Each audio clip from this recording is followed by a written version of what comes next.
Jackson trying to escape and run for it, and he's got it more. Lamar Jackson down the sideline.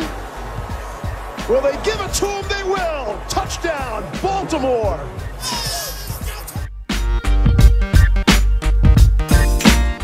And with 1:17 left to play on Wild Card Weekend, the Hayes in the barn.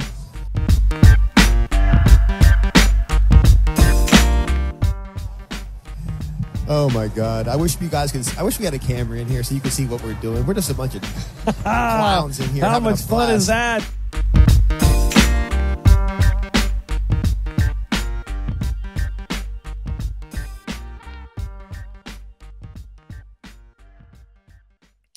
All right, welcome on back to another edition of the Baltimore Beatdown Podcast. It is Wednesday, November 10th, 2021. My name is Jake Luke. I'm joined on my screen by Spencer Nathaniel Schultz. Hopping back here in the studio. It's been a week. I missed 2 episodes. That's probably the first time. You missed a week in podcast time.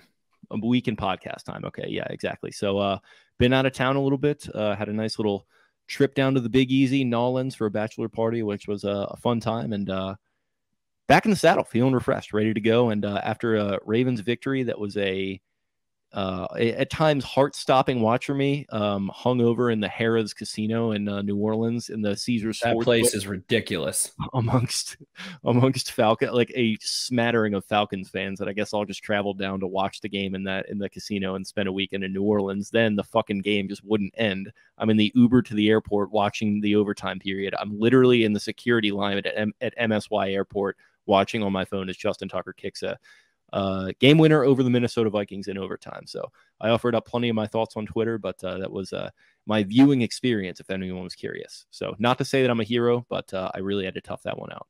But sometimes you got to wear that cape. Well, I've missed you. I had a complete befuddlement for some reason. I think the clock setting back has ruined my life. Somehow I've been so out of energy for the last 3 days. I have my internet go out, my power goes out, Comcast goes out on, I think, Monday night when I was trying to do a recap with Josh Reed of Baltimore Beatdown. He was going to hop on and help out. Had a ton of issues there. Posted it on YouTube. The megaphone that we used to post didn't post, so I gave you guys no recap. I'm batting maybe zero. I'm like Ryan Flaherty in 2016, 2017 right now. I'm just fielding everything I can and swinging and missing. Not getting on base a lot, but we are back. And mouthing, "Come at me, motherfucker." I forget what picture that was, but always mouthing off. Always mouthing off. Yeah. I love him to death. But yeah, so happy to have you back. I'm happy that we got to have Daniel Oyefusi hop on here with us. The perfect guest. I must say, if there's one perfect guest to have on for this Ravens-Dolphins matchup, it is Dan. He covered the Ravens for the Baltimore Sun for, I believe, the last 2 seasons. And then in the middle of training camp, gets an amazing opportunity to go be a head writer for the Miami Herald covering the Dolphins. So he's down there in Miami, right by the facility there, and has kind of had to learn on the fly. But he's a great reporter, great young, enthusiastic, and awesome journalist that has done a great job down there. So he was able to have that duality. So we have him on for an interview and got this quick turnaround. It's dark outside at 6 o'clock now. I feel like I'm living in the Twilight Zone. Yeah, I mean, to that point, I freaking wake up for work and it's dark out and I'm there for what feels like 12 hours and I leave as it's dark out. It's just true Limp Bizkit. It's just one of those days, seasons. And credit to me. I mentioned that I was hungover on Sunday, but I took it pretty easy on Saturday night and I avoided the 2-day hangover. So I got to give myself some credit for that. It really wasn't that bad. Work today was fine. I had Monday off, thankfully. And, I'm back into the swing of things. Sad Boy season is getting going, but it's been a whirlwind with the time change and everything like that. It's one of my least favorite things about probably just the world in general. The fact that we do this daylight savings thing, it's just completely unnecessary at this point. It has been outdated. Arizona has got the right idea. Let's just end it. Arizona is living in a utopian, futuristic society that. Well, they've got. Yeah, in some ways, yes. in some ways, yes. In many, many, many ways, no. But other than that, yeah, it's a quick turnaround here. How were the beignets? Did you indulge? So I did not do a beignet actually. Oh My brother-in-law actually got his own mix that he brought back, and he's going to make us some, I think, at some point. But yeah, I just never got around to it for whatever reason. I mainly stuck with seafood, so I did po' boys, did some gator bites, some shrimp bites, and kind of stuff like that. Crawdads. Yeah, some crawdads, and yeah, it was just a good old time. And it was more. It was more about the drink scene, going to Pat O'Brien's, doing the hurricanes, getting the grenades at I forget what are the hand grenades place. I forget what it's called for some reason. There's like 4 of them, like a block of each other on Bourbon Street. It's insane. The place is just it's a whirlwind to be in, and I'd love to get back at some point. Maybe mix in some touristy shit. But I don't know. It was a good time. Got to go out to the Frenchman.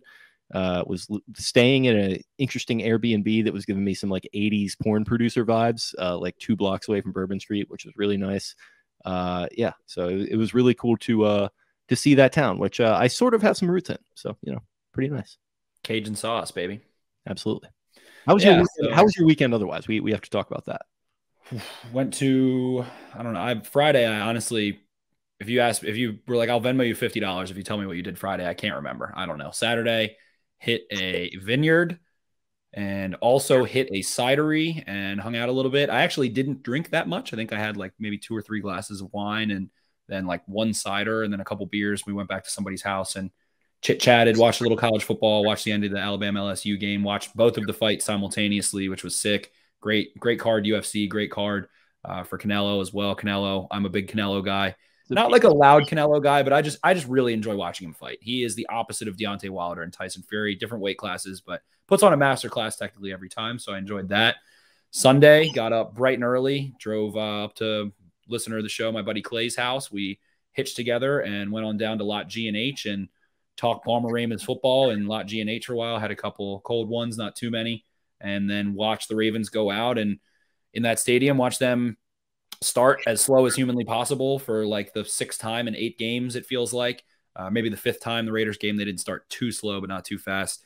So, it's just really changed atmosphere-wise with kind of the moaning and groaning of the crowd when they're down 17-3. You don't really hear, there was, and the beat writers were kind of like, the crowd is booing, the crowd is booing. There was like a 1 light trickle of boos on a 3rd down that came in. The Ravens, I think went 3 and out or like 6, got 1 first down, ended up punting the ball. It's hard to believe that there would even be that much booing because if you believe the reports of one certain beat writer, there literally was no one even in the stands. Amazing, Mike Preston. Amazing. I get that guy some goggles. I don't know what's going on. Get him some binoculars. It was pretty, it wasn't, Ray Lewis's last home game against the Colts. It wasn't that packed, but it was pretty freaking full. And I took a video during a timeout, posted on Twitter because it was like pretty full. It was as full as it's been. The stadium's always pretty full, especially this year. And there was, some boos came in and Mike Preston eat your heart out, but it kind of just felt like, okay, we'll see what happens. They drive down, score a touchdown at the end of the half. You're like, okay, go out halftime, met up with a couple people, a couple fans, a couple listeners stopped by and came to section 134. You guys can always meet me there at halftime. Any listeners of the show that attend a game, hit me up on Twitter. I'm outside 134. That's just where I'll sit from now on. And if anybody wants to meet up and talk ball for 5 minutes, grab a drink and whatever. I've actually bought some Vikings fans a drink, and they were all taller than me. They were all like 6'4" and taller, paler than me. It was the great Aryan race of Midwestern, Vikings fans. They were so nice. I bought them a beer. We had an interesting situation where I had a Stella in my hand, and I set it down on top of the beer cart to buy me and the Vikings fan a beer. I was like, let me buy you a beer. I'll say I bought a Vikings fan a beer. So I, get 2 silver bullets, and the guy tells me that I bought the Stella, which was already completely empty, and that I can only have 1 Coors Light when I just paid for 2. And it ended up with me and the Vikings fans all just doing the Michael Scott Mexican standoff with each other. It was me and like 7 Vikings fans all just finger pointing at each other, finger pistols, like Mexican standoffing. And then I was like, hey man, whatever, I'll pay for another one. So I think I paid for 2 beers and got 3, paid for 3 beers and got 2. So he would leave me alone. Went back in and then immediately second half kickoff return touchdown. And I thought to myself, that's the first time I thought to myself, uh-oh. I think a lot of people would feel similar. It was really like, uh-oh, they're having a clunker. Like, this is bad. And then Lamar Jackson went to work, and the good Lord knows the rest of the story. So it was an interesting day. I come back and was just completely exhausted, had a huge presentation for my other job yesterday that Took an hour. I think I answered like 75 questions in 30 minutes. So your boy is sleepy seasoned up. Nice. Well, that is quite a weekend, actually. And the game, I'm really just picturing you and like 7 Jason Segels just towering over you, like demanding. It was the Ericksons. It was the Marshall Erickson family. Literally, I was like laughing to myself, and I was like, "Wow, you guys really are what I thought you were." Yeah, I've gotten to know a guy from Minnesota pretty closely through work, and they are that exact person, all of them. There's a lot of them that fit that archetype and it's a generalization, but there are elements of that's correct with almost every single person from that region of the country that I've interacted with, and it's a good thing in a lot of ways. They're really nice. They are really nice people. They're known for it. They pride themselves on it. I would say that to steal from one of our favorite podcasts, PMT, the Fire Fest of the week for the Ravens was banging the doom defense drum and just watching every Vikings fan bang their fist to it and yell "Skol" over and over while they're absolutely crushing the Ravens in the first half and through the kickoff. That was the absolute valley of the mountain. Yeah, I'm trying to remember like where my head was at. I don't think I ever fully gave up. I mean, that kick return was pretty freaking bad, to your point. But I don't know, just that drive. And obviously, we got to give a shout out to Pat Ricard for just being the spark plug that we all know him to be before the half there. Also, a shout out to Rashad Bateman for drawing that PI that helped set up a touchdown. So, yeah, just, there were some elements that the offense was coming alive a little bit. The defense, as bad as a start as they got off to, they really started to tighten it up, even just a few drives into the game. And it just felt like, I tweeted something to the effect of like, that was probably the worst half of football they've played this year. And they're down 17-10. Like, it's probably a miracle that they're in this spot. And I was probably at that point thinking, well, maybe a few things break your way in the second half. You can go on and win this thing. And they did, probably not in the way that I would expect. I mean, the overtime was freaking insane. Anthony Barr making that play that pretty much only Anthony Barr could make to the 6'5", 250-pound, really uber athletic linebacker with crazy long arms. That was definitely nuts. Yeah, it's like tips a pass to himself, intercepts it, and all of a sudden you're thinking that's a ball game. But to the defense's credit, as much shit as they've gotten this season, and as much shit as they got in that game, 3 and out, got the ball back to the Ravens, and they drove into position. Some really good strategy, I think, by the coaching staff to leave Le'Veon Bell just on the shelf until they absolutely needed his legs. One of your favorite things is fresh running backs. Yeah, and listen, it worked with. That's like your Mount Rushmore of favorite things related to football, I think. It is, yeah. It worked with J.K. Dobbins last year because everyone was freaking out about, oh my God, why aren't they using J.K. Dobbins in these games that they're beating the Bengals 28-0 by? It's like, well, guess what? A little something called the human element here, and a little something called fresh legs works a long way for a running back. And it's an underrated thing of running back investments, I think, that people don't really think about. Everything is so running backs don't matter, X, Y, and Z. To an extent that's correct, but also there is some strategy to having a deep stable of them, a talented stable of them. This is not the most talented stable, but it's relatively deep and it's experienced. And that showed with Devontae Freeman having a nice game. That showed with Bell coming in late and doing what he did, and I was impressed. Yeah, to do like a half-assed kind of analogy, it's like they bought 3 used cars at running back kind of that are still kind of nice used cars. They have a lot of miles on them, but you need running backs. So you're going to continue to want to go further. You're going to want to, buy a luxury 7 Series BMW that's a 2007 with 100,000 miles on it that's in good shape for now. And as soon as you get it, you just want to rip it up and down 95, taking road trips every single weekend to go visit your buds. No, you're going to want to let them, sit in the garage a little bit, let them, slowly drive them out, make sure they're rolling, make sure the air pressure's good, everything's good. And then you can start to really, enjoy the drive there. So I think they've done a good job mixing up the backs. Devontae Freeman, holy crap, has looked really sharp, really, really, really sharp. Good jump cuts, all that stuff. So exciting to see them able to continue to make lemonade out of dog shit, so to speak, and be able to make this backfield pretty relevant. People don't realize, Lamar ran for 120. Those backs ran for like 100 and I think 30 or 40 as well. So they ran for over 200 yards and had 20-something carries, and they were mixing them all up. So I think that's been an interesting development. But I think sorry to cut you off. I think my favorite development of the year is like when it's like late in the third quarter and all of a sudden somebody like Jeff or somebody tweets and Lamar Jackson just crossed like the 90-yard rushing stat 10 more yards to go until he has 100. It's like, wait, what? Like how is this happening? Like it doesn't feel like he's running all that much, but apparently he is. A lot of scrambles. Haven't finished going back all through the game. Don't need to harp on it a ton. We are going to get to the Dolphins here too, but just early in the game as I've been going back through, and I get it. He has every reason not to trust his offensive line, and they do let up some pressures, but left like 4 clean pockets for no reason. And Eric Kendricks and Anthony Barr were just their primary focus as like the twin tower linebackers that are like 6'3" and 6'5" and athletic with length was like, let's take away the inside of Mark Andrews and someone sit for Lamar Jackson. And they did exactly that. And Lamar Jackson kind of, I think everyone's looking at it. I've seen some stuff floating on Twitter where it's like, of course, Lamar is carrying the Ravens offense. Absolutely. He is, producing 84% of their yards or whatever to this point, but he was scrambling a lot. He had 20 something carries and everyone's like, wow, he threw the ball 40 times and had 20 something carries. I was like, yeah, he scrambled like 10 times. So that was kind of on his own prerogative a little bit, but as the game wore on, he just continues to be so good in the second half. And whenever they get into those positions where gotta have it, they get it, like every time except against the Bengals so far this year. So it's been a fun ride to watch, but let's flip the switch. And I guess before we get to the interview with Dan, we can talk a little Dolphins. Not like we had a ton of time to think about them or anything. Full disclosure, I did crisscross Jake a little bit in my Ryan Flaherty batting 087 for the week here. And he thought we were recording tomorrow, we're recording tonight. So we don't have a ton, and it's also a quick turnaround. So let's talk a little South Florida Dolphins.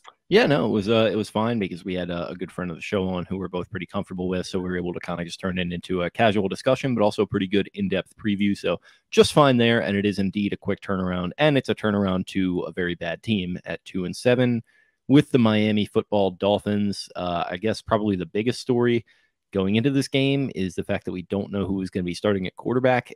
Signs seem to be pointing to Jacoby Brissett, who has played at times this season. It sounds like the Ravens are preparing for both guys.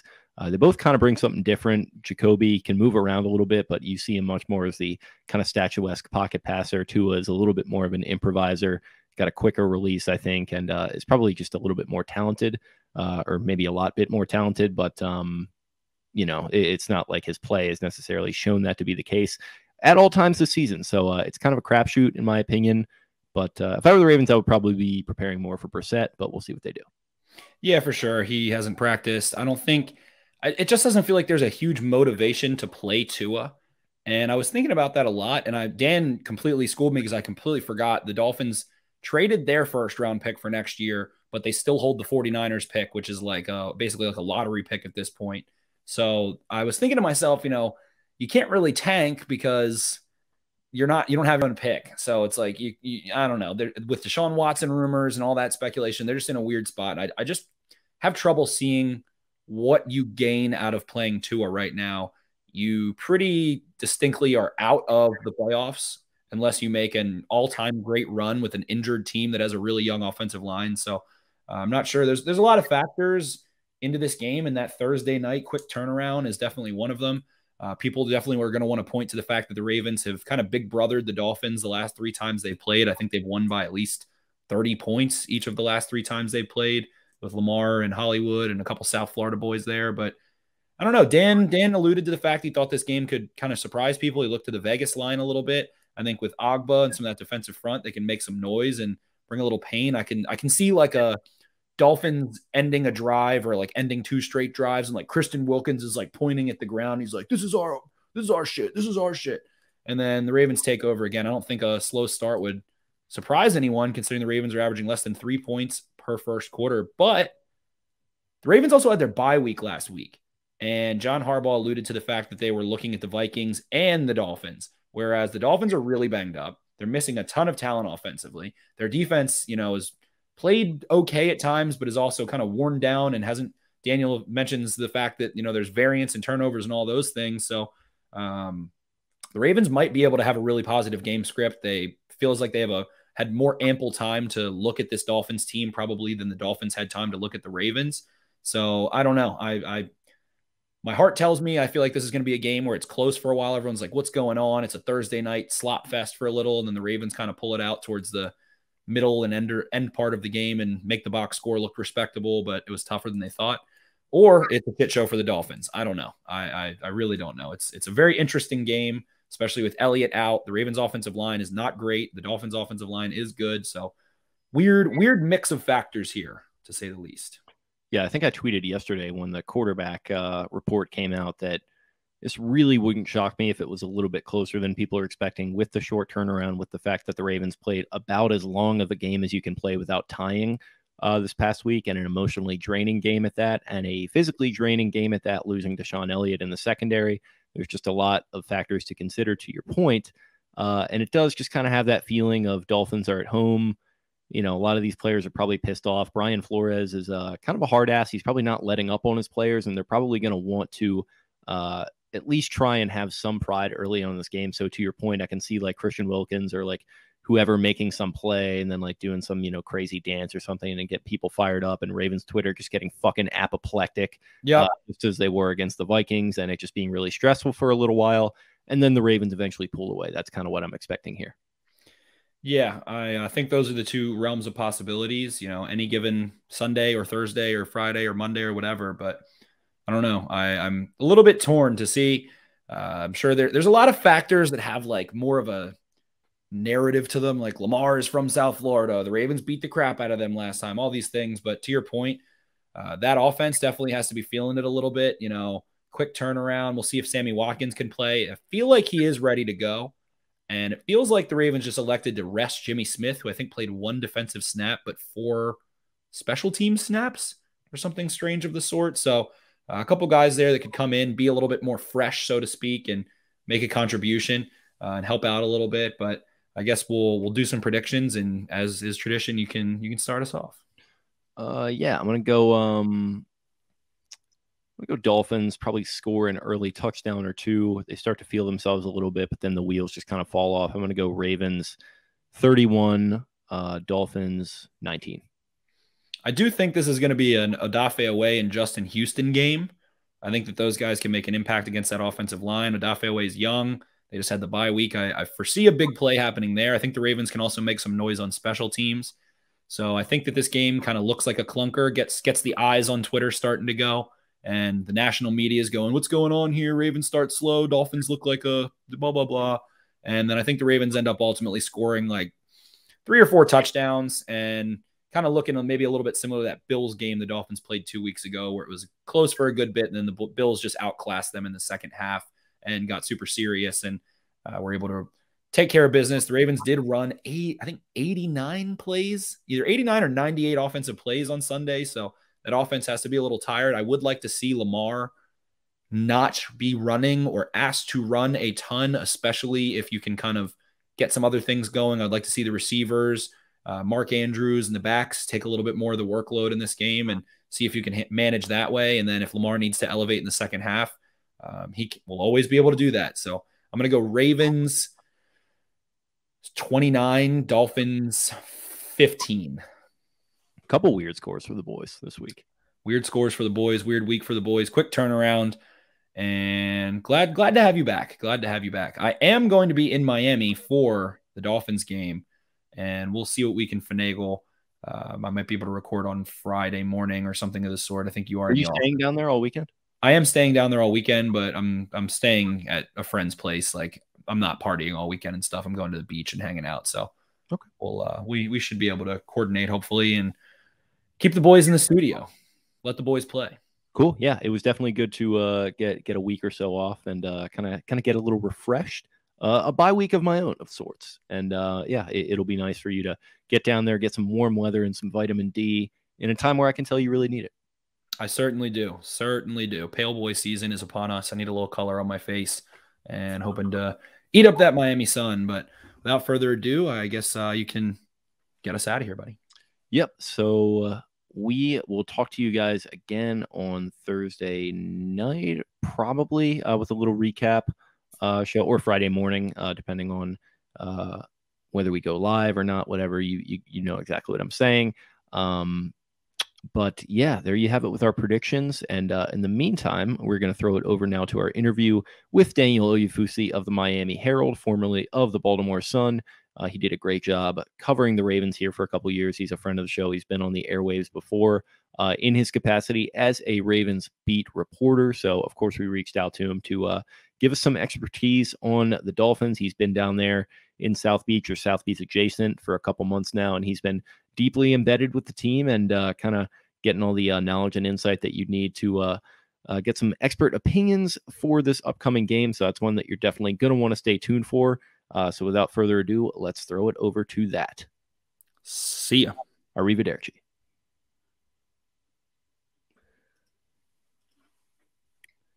All right. We now welcome on a very special guest. It is a friend of the show, a top 5 follow on both Wizards and Dolphins Twitter. It's Daniel Oyefusi, who is making his return to the pod after a long time in between. It might have been over a year at this point. I think I want to say you and I did a show probably after the 2019 season at one point, but it's been a while. How's it been going, bud? You got your new gig going on down there in Miami. How have things been for you? It's been well. It's going really well. I hit the ground running, coming in the middle of training camp. I had to, make new connections, like kind of learn a new team on the fly. But, I'm really getting to a groove and I'm enjoying it. So let's get the first and most important question out of the way. How about them Wiz kids, huh? Took down the champs the other night. How you feeling on Mr. Spencer Dinwiddie and that Wizards crew? I'm feeling good. I was telling somebody Tommy Shepard might need to get executive of the year just for finding a way to trade away Russell Westbrook. I like Russ, wish him the best, but that's really probably the best move of the NBA offseason, just finding a way to get some depth. And they're looking good. They're playing like a real team, like a well-coached team, and it's a deep team. You haven't really heard that a lot with the Wizards, so I'm excited. I'm definitely gonna have to hit up a game when I go back home. Yeah, they definitely are, and Terps are actually looking good right now too. I know you got some loyalties to Terps basketball as well. So your basketball is just in a great spot right now. Your football is in an interesting spot because you obviously we talked a little bit about you covering the Ravens for the Sun. You did a great job there. You and Jonas kind of forming a real nice tag team, and then as you sort of alluded to, I think before we got going here, this past offseason, you had been covering, and then you end up getting the job with the Miami Herald. How'd all that go down? What's the transition been like? And what is kind of the difference between the two jobs been for you so far? Yeah, so first off, I just want to say I really had a great experience at the Baltimore Sun. Just talking to Jonas, he's going to be in town for the game, and I had a great relationship with him, great relationship with all my coworkers, which is kind of a cool, unique opportunity to kind of spread my wings and kind of take a leap of faith. I was born and raised in Maryland, that's all I know. So to kind of come down here with the new opportunity and kind of be be the lead writer, it was just an opportunity I couldn't pass up, and it's been fun. I've never really cared much about the Dolphins, never really followed the Dolphins outside of maybe if they played the Ravens. So it's been cool kind of learning about the franchise, learning its history, interacting with fans, and kind of learning, about the fan base and whatnot. And I'm really enjoying it. I'm really, really trying to use my ability and with the team to kind of cover it from all different angles, kind of like Jonas and I did back in Baltimore. So it's been fun. Love that. And that certainly is a huge move going down to the warm weather season. No sad boy season, no seasonal depression down there. Love to see it. So you're talking about, just getting set up. The Ravens obviously have a very they're a new team, but they have a historic vibe around the facility. It's modern, but it has this rooted in Baltimore feeling. It's, out in the woods, kind of off the beaten path a little bit. And now you're going down to Miami that has a very storied franchise of its own, has its own personality in one of the most exciting places in this country, if not the world. So what has stuck out to you about the Dolphins facilities or organization, franchise, history, all of those good things in the short time that you've been down there? Obviously it was, August was 3 months ago. So you've been there 2.5 months, but what has stuck out to you so far? Yeah, like you said, it is a storied franchise. You hear about the 72 Dolphins. That's probably all I knew, that Shula, Marino, like I said, outside of when they played the Ravens, I didn't really know too much. So, I even got a book that a former Miami Herald columnist wrote just about literally the history of the Dolphins. He was covering them for about 35, 40 years. And I've just been reading that just to kind of learn about the team. in terms of the beat, I do kind of get like a laid back, casual vibe, and I think it kind of fits the Miami vibe. So I've been getting used to that. But you also do see, like, I notice a lot of guys dress up more in the press box because they're trying to, it's Miami, so you got to kind of show out. So it's been fun. When you kind of go to NFL beats, all of it is kind of, it's similar in the sense of, the schedule and whatnot. But every team kind of runs stuff differently. And, in Miami, it's a franchise that hasn't really had the success of the Ravens in, the past 20 years. It's just the Ravens have, been around. The Dolphins haven't really had a lot of success. But, they've invested a lot in terms of the new practice facility that they just opened up. It's right across from the stadium. And, there's definitely a lot of excitement in this fan base and kind of longing for them to turn things around. It hasn't happened this season, but there's definitely a real passionate fan base down here.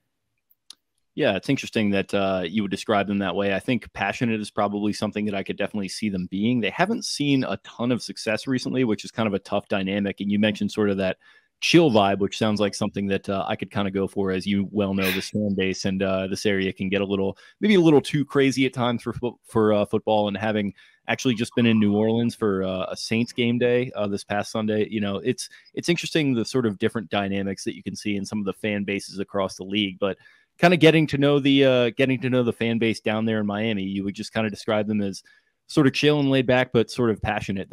Seems like a pretty interesting dynamic to me. Yeah, especially when it comes to Tua, there's it's funny. I will say this: the Dolphins fans who support Tua are they are steadfast. I mean, in terms of the way that the Ravens fans support Lamar, I mean, it's neck and neck. They ride for that guy, but they're also kind of a divided bunch because there's a big segment. There's a portion of that population, that Dolphins fan base that, they're kind of ready to move off to even not even 2 years into his career.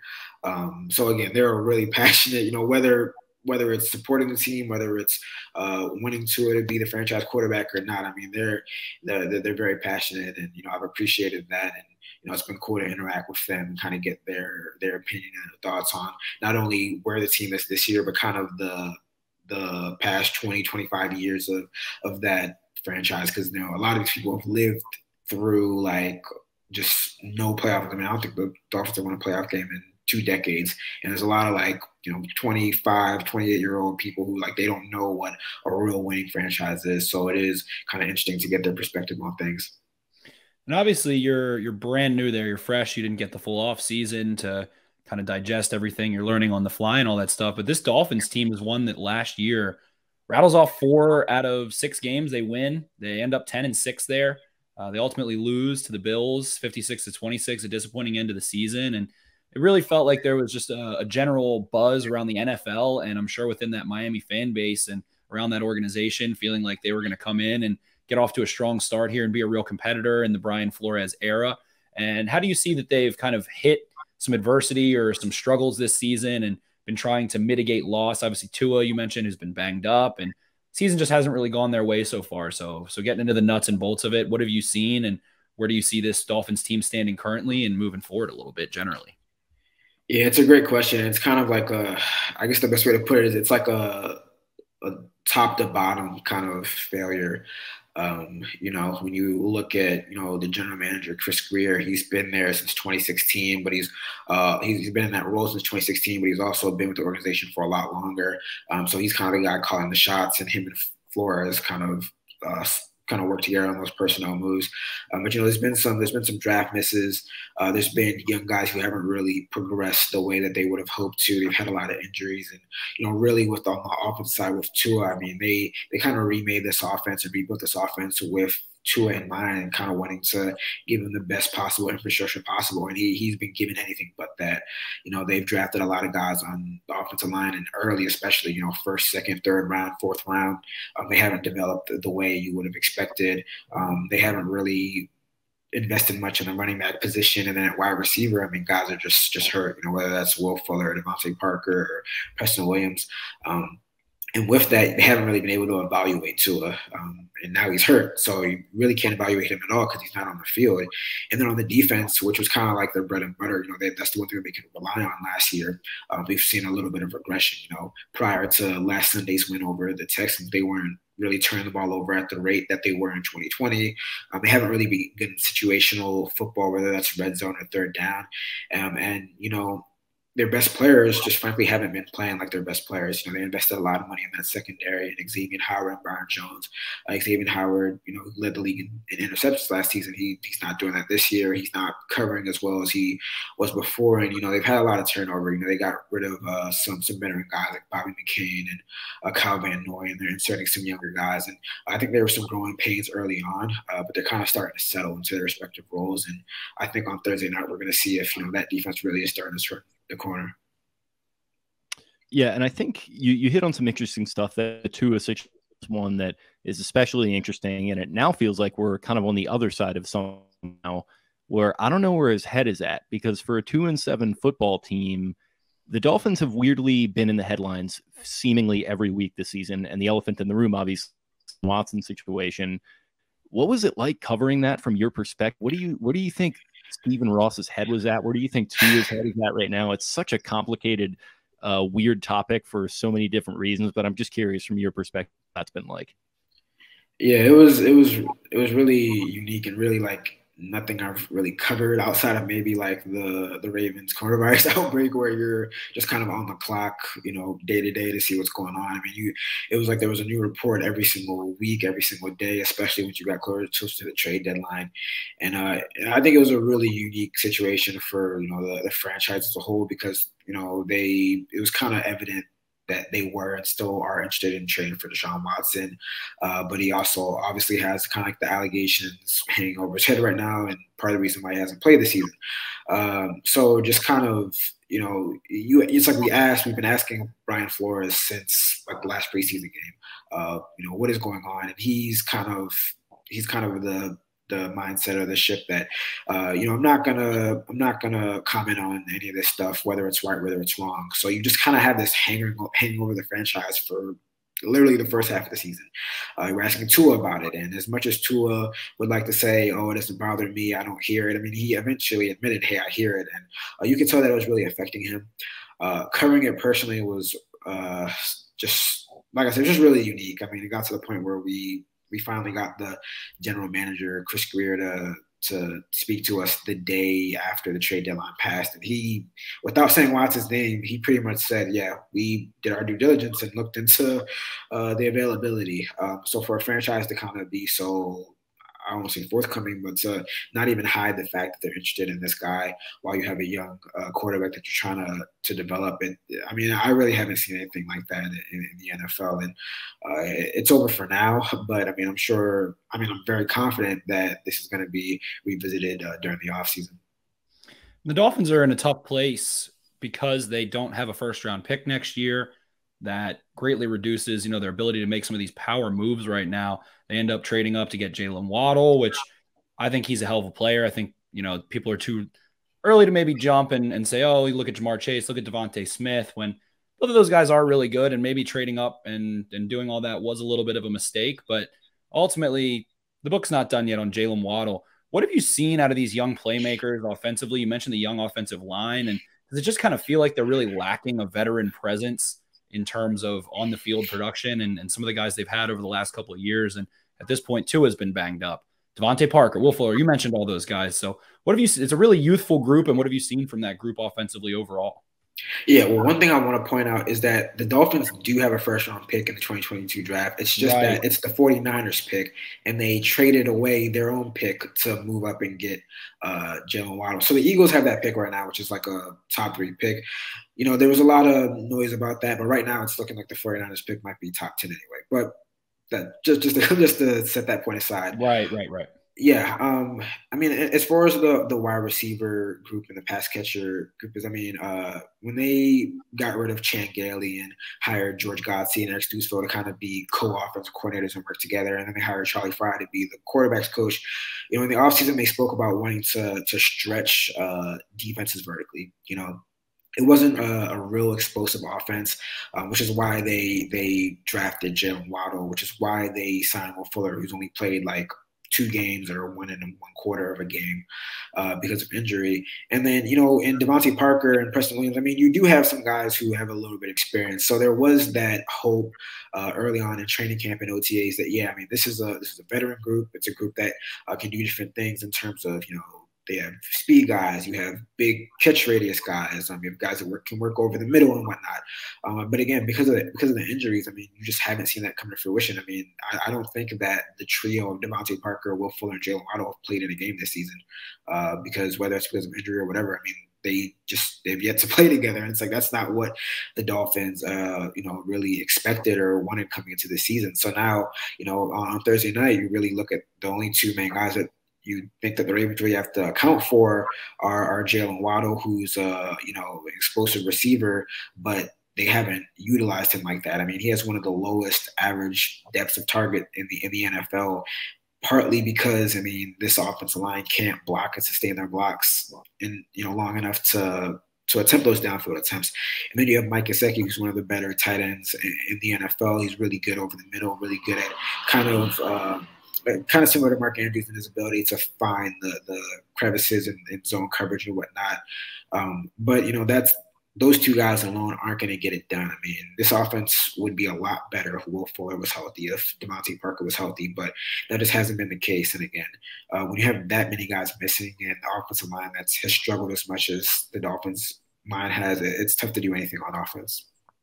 Yeah, and it's one that I would assume has looked different at different times due to the fact that Tua has missed time, as we've alluded to, and it's not known as of yet who is going to be starting and even playing in this one with Jacoby Brissett as the backup. Tua is dealing with an injury. There's no clarity there as to who's going to start, at least that I've seen so far. It sounds like the Ravens are preparing for both guys. What is kind of the difference between the offenses when these guys are kind of individually at the controls, in your expert opinion?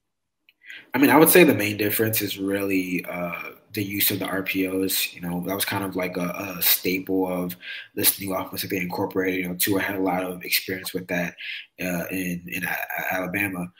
So yeah, you will see more RPOs, more play action fakes, but really the offense in terms of maybe the scheme, it doesn't change too much. And again, with Tua and Jacoby, and it doesn't matter which quarterback. I mean, they're actually both averaging 7-point yards, of yards per attempt in terms of the average depth. So it's not an offense that's really trying. I mean, the intention was to test teams vertically, but they just haven't been able to do it. And if you look at Jalen Waddle's route sheet, I mean, he's not running a lot of deep routes. I mean, it's a lot of screens, it's a lot of slants, it's a lot of hitches. I think that the Texans game last week, they actually did a better job of not throwing him short of the sticks every single time. You saw him, catch the ball, pass the sticks and whatnot. But yeah, it's a really limited offense, in terms of the offensive line and the injuries at pass catcher.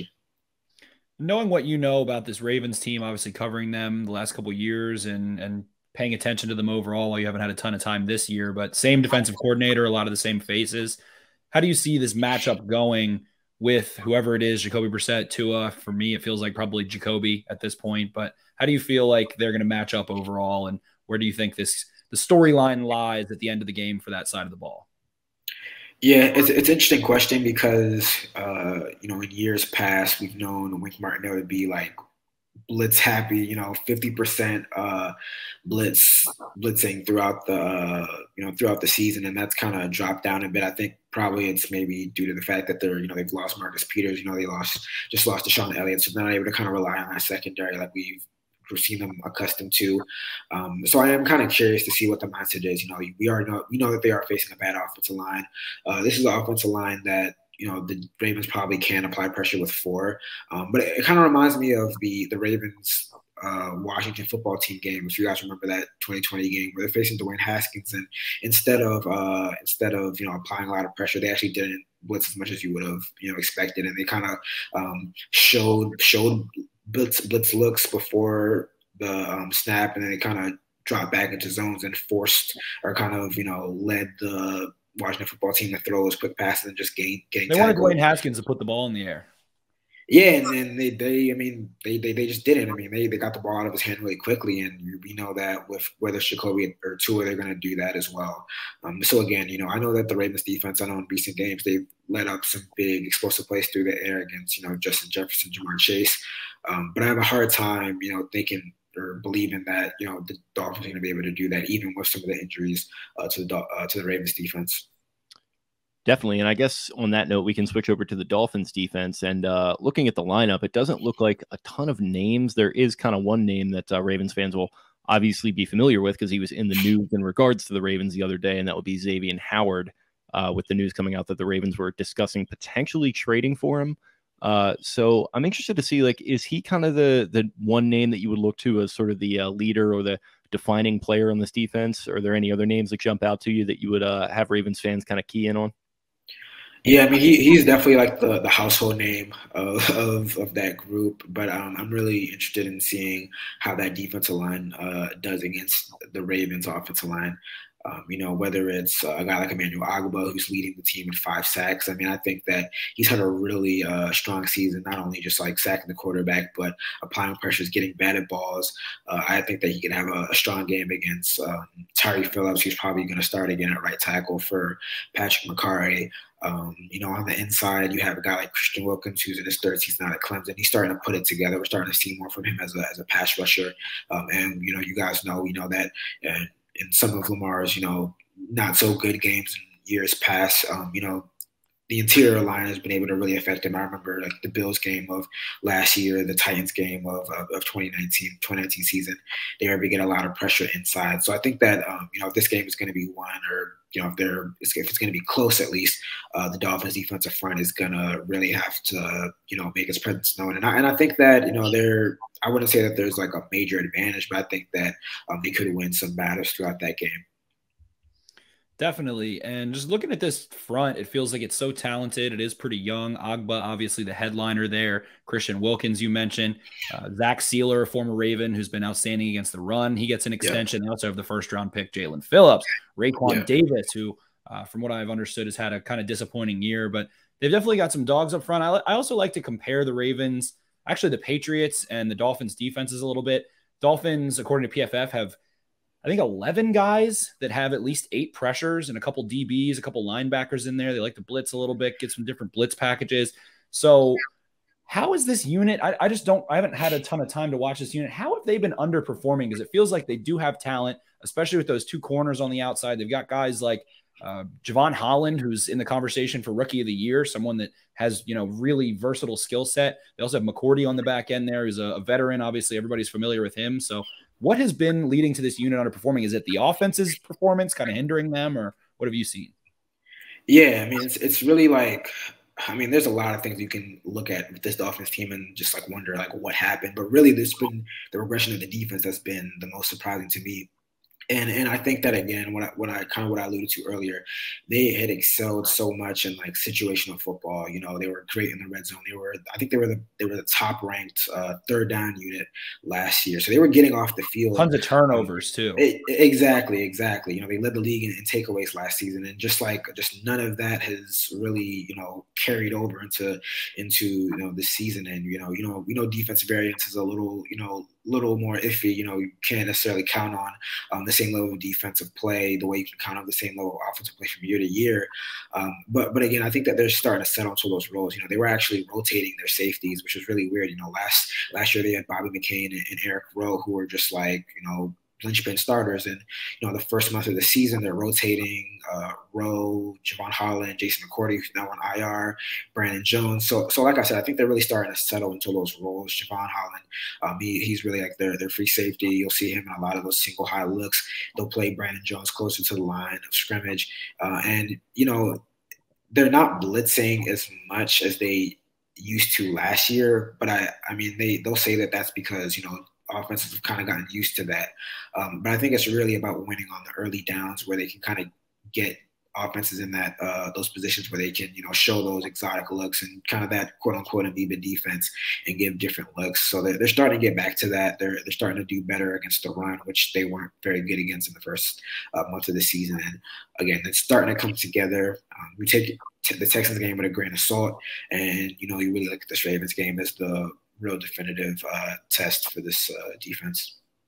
Yeah, and the Ravens offense in that, even including last week and in a lot of games this year, they've gotten off to some really kind of slow starts. And with a guy with the unique perspective of yours, being very familiar with both teams, what do you think the Ravens offense is going to have to do against this defense to get off to a hot start and get a positive game script going for the first time in kind of a while, honestly? Yeah, it's a good question. I think that, from what I've read, it seems like the Ravens have been throwing a lot more. They're kind of emphasizing, play action pass, passing on early downs. And really, if you're going to do that, you're going to have to protect Lamar. Guys like Agba, Christian Wilkins, maybe Jalen Phillips. I mean, those are guys who can, pressure the quarterback from time to time.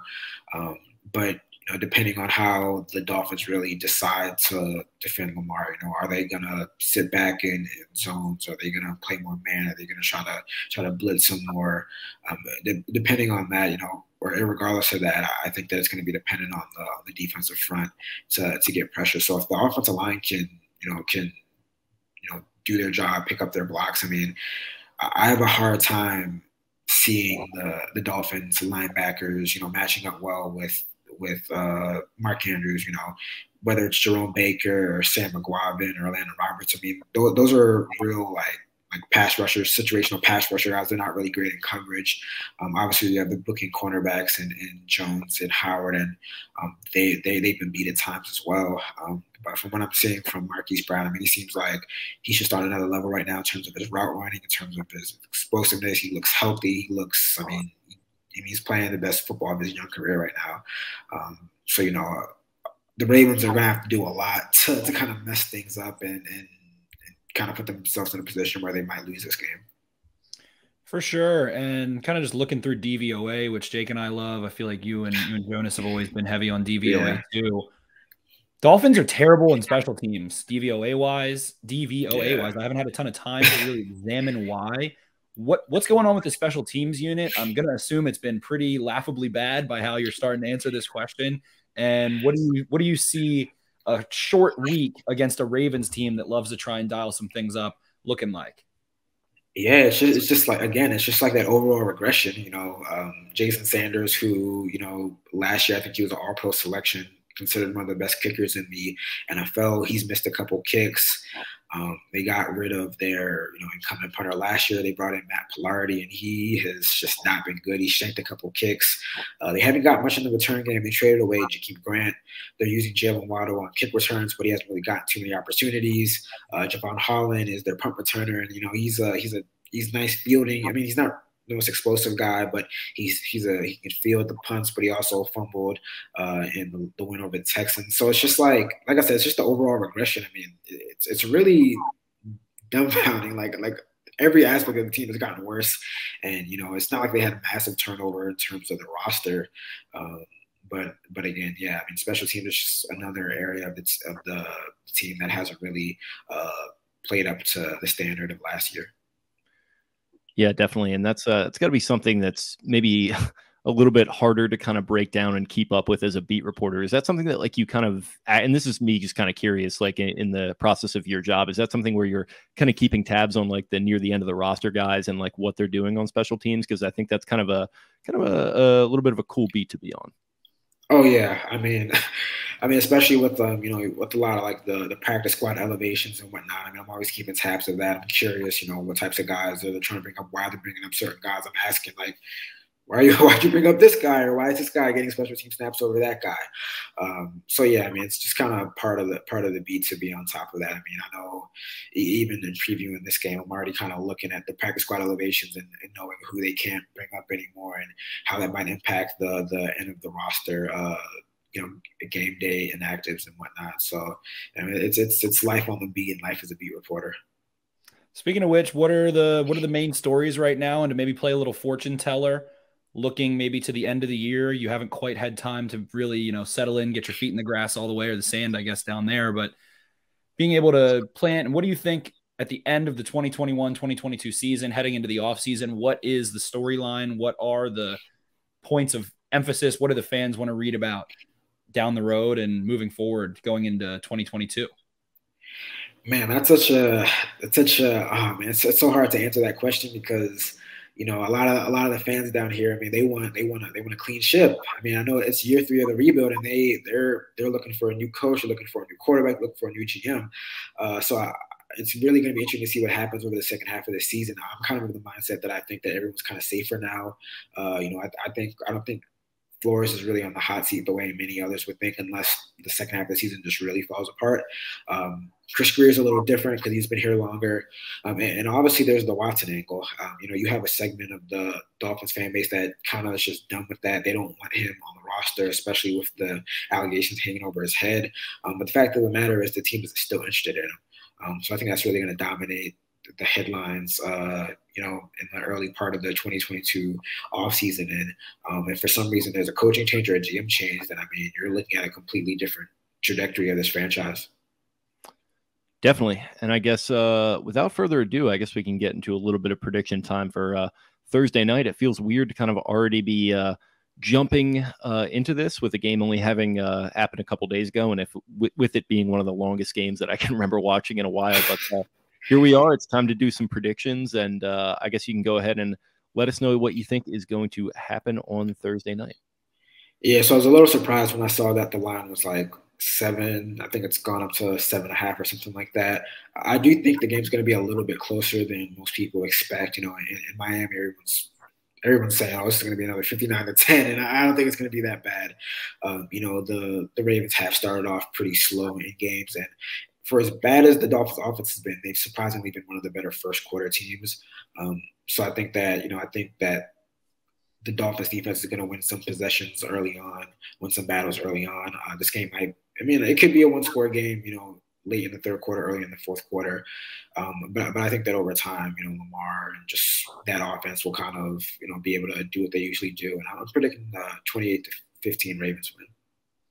And they did hang tough against that Bills team a couple weeks ago. They're coming off of a win last week, or a couple days ago as well. Last week, geez, such a quick turnaround. But Dan, thank you so much for joining us. It was amazing to have someone that has such a duality of knowledge for these two teams, especially on a quick turnaround. We were blessed to get you on here. Thanks for being a friend of the pod. Please plug yourself, plug your work, your Twitter, you know, where everybody can find your stuff. Yeah. So if you want to follow me on Twitter, that's Daniel Oyefusi, Oyefusi. If you want to read my work, if I'm in Baltimore, you still want to read my work on the Dolphins, it's Miami Herald, myriad.com, and the Miami Herald app. All right, buddy. Thanks a ton for hopping on, and you have yourself a great rest of your week and enjoy the game. Okay. I'm most definitely. You guys too. Thanks, Dan. Yep. See ya.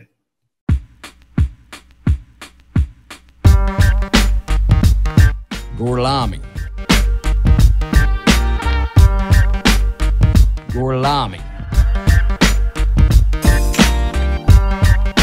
Arrivederci. Arrivederci. Arrivederci. Arrivederci.